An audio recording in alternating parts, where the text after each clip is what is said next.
Sometimes idols end up in hot waters due to something they said or how they acted, and it's not always that fans have sympathy with them, as some idols are sometimes labeled as downright rude or problematic for their behavior. One of the most shocking idol-turned-villain stories in recent memory started quietly and then exploded when the court finally spoke up in defense of a victim. According to Korean media, a former staff member accused a first-generation idol who was suspected to be Jang Woo-hyuk from H.O.T of physically attacking her multiple times, which ended in a legal battle from both sides. The anonymous staff member, known only as A, first made her claims public in 2022 through an online post. According to her account, the first incident happened in early 2014 during an overseas business trip. She alleged that without warning, Woohyuk struck her on the back of the head with a gloved hand. And while the details immediately alarmed people, it wasn't just the violence itself, but also the setting that disturbed netizens, as it sounded like he had no issue doing such a thing at work and in plain sight where the staff had nowhere to escape to. When netizens realized the alleged victim was a woman working under him, the situation gained a much darker tone, as not only was this an idol snapping at a peer in the workplace, but it was also a powerful figure allegedly lashing out at a female employee.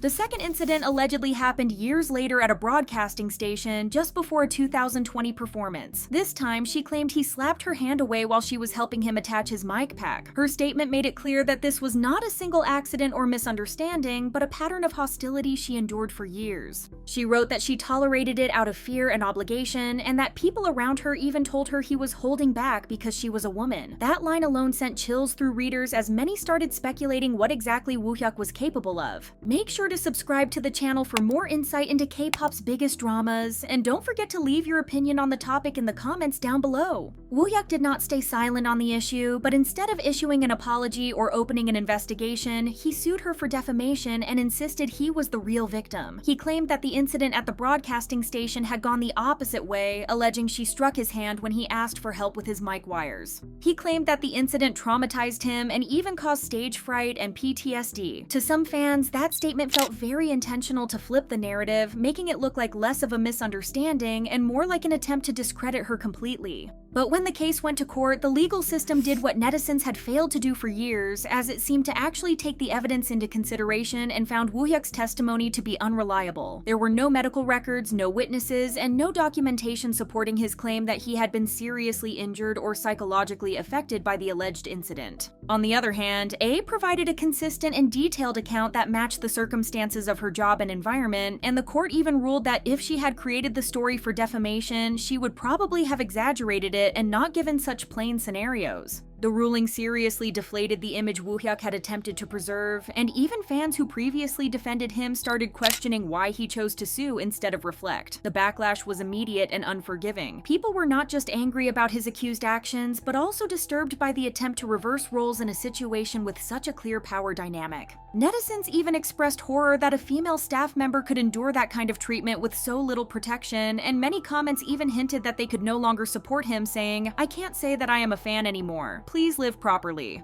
The BOYZ Sunwoo has also been under fire this year for what fans saw as extremely rude behavior to a staff member after he dropped his AirPods in public. The viral clip showed Sunwoo walking with his group past fans, and when he seemingly dropped his AirPods, he decided to stop and shout "AirPods" while waiting for a security guard to return them to him. Netizens felt that it was extremely disrespectful, as he made no move to pick up his own AirPods and seemed to expect the security guard to return them to him, but it was especially his language that shocked everyone. Even fans felt like he could have had a nicer and more respectful approach to the situation, especially if he really wanted the security guard to return them to him, as just shouting the word AirPods was perceived as being extremely arrogant. The situation became so widespread and discussed in online spaces, as even with the full context, it was hard to defend Sunwoo's behavior, which ultimately led to his company 100 releasing an official apology for him. The statement addressed the situation while apologizing for not properly managing the situation and the issues related to Sunwoo's character, and it was clear that they were making no excuses, as they claimed that even Sunwoo was reflecting on his actions. However, they also made it clear that some netizens were taking things too far and that the company would not overlook harmful behavior towards their artist, even claiming that they were preparing to take legal action on grounds of defamation.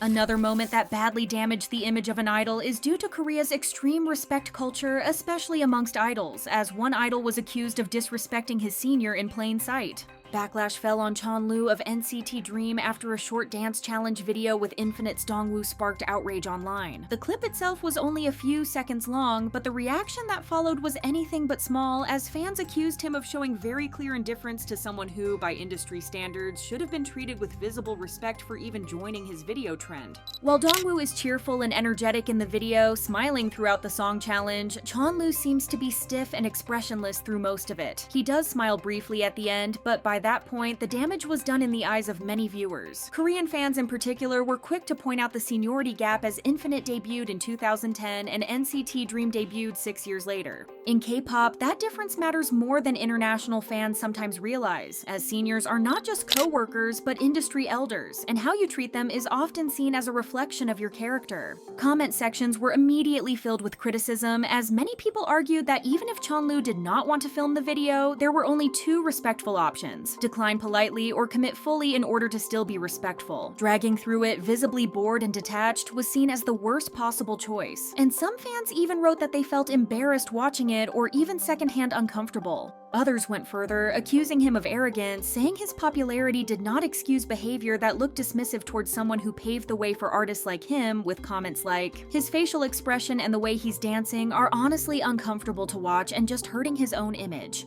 Then things escalated when fans dug into the group's history and resurfaced an incident from 2021 that they claimed showed this was not a one-off. During an appearance on Kiss the Radio, hosted by Young K from Day 6, several members of NCT DREAM were seen fooling around off-topic instead of paying attention to the broadcast flow. In particular, Chenle and Mark were criticized for playing with items unrelated to the show while their senior host tried to carry the program professionally. At the time, some people brushed it off as the group being playful or youthful, but now, seeing that the attitude hasn't changed years later, it's being used as proof that the whole group can be blamed. The narrative then seemed to shift onto the entire group having an attitude problem, as critics said that if this same criticism was still valid 4 years later, then clearly they hadn't grown as idols. In online spaces, some people even started using harsher language, claiming the group was fundamentally disrespectful, which was quite devastating for longtime fans, as NCT DREAM had built their reputation on being bright, warm, and approachable. To see them described in such cold terms was jarring.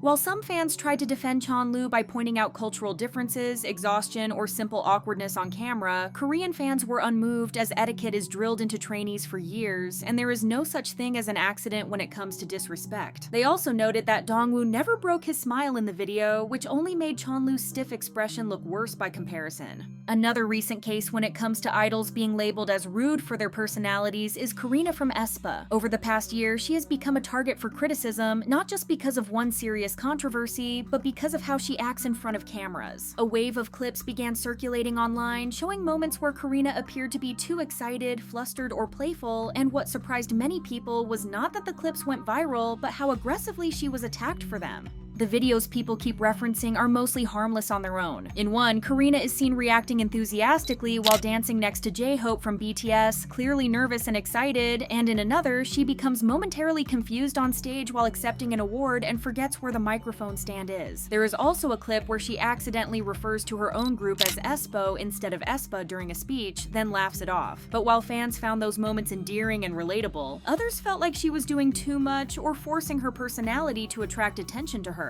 A major part of the backlash was not that she made mistakes, but that some viewers felt she was being dishonest about her personality. Instead of seeing her behavior as genuine, critics accused her of putting on a persona that didn't match who she really is, and many even saw this as downright rude. They argued that acting overly bubbly or exaggerated while standing next to respected seniors comes across as self-centered, especially as they believed she was more focused on being noticed than showing proper etiquette. Some even brought up her earlier apology related to a political controversy and claimed that it proved she carefully calculates her image rather than being sincere. In their eyes, her fun personality becomes suspicious, as if everything she does is scripted or manipulated to maintain a certain public image. Supporters pushed back strongly, saying this type of reaction is exactly why idols are unable to act freely anymore, pointing out that female idols, especially popular ones, are judged far more harshly for traits that would be praised in others. Being excited becomes being desperate, being talkative becomes being obnoxious, and making a mistake becomes being fake.